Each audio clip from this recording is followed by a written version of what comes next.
October மாதம் 7ஆம் தேதி தாயாம் திரு அவை ஜபமாலை அன்னையின் திருவிழாவை சிறப்பிக்கிறது.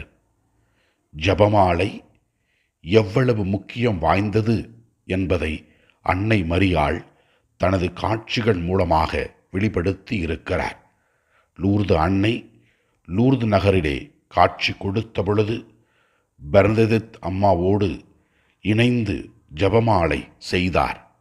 மனம் மாற்றத்திற்காக மக்கள் பாவத்திலிருந்து விடுதலையாக வேண்டும் என்று ஜெபித்தார். மேலும் பாத்திமா நகரிலே காட்சி கொடுத்த பொழுதும் அந்த சிறுவர்களிடத்திலே ஜெபிக்க கற்றுக் கொடுத்தார்.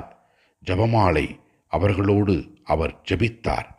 ஜபமாலையை நாம் நம் குடும்பங்களிலும் தனிப்பட்ட விதத்திலும் ஜெபிக்கும் பொழுது அந்த ஜபமாலை வழியாக நாம் பல அற்புதங்களையும் அதிசயங்களையும் நம் தேவைகளையும் ஆண்டவர் நிறைவு செய்வார். புனிதர்கள் எல்லாம் ஜபமாலை வழியாக எவ்வாறு புனிதமும் நல்ல செயல்களையும் செய்தார்கள் என்று பார்க்கிறோம். பாப்பரசர் புனித 2ஆம் அருள் சின்னப்பர் ஜபமாலை எப்பொழுதும் ஜபிக்க வேண்டும் என்று கூறியிருக்கிறார்.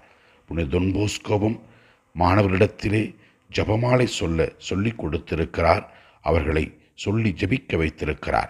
நாமும் ஜபமாலை சொல்வோம், ஜெயம் காண்போம்.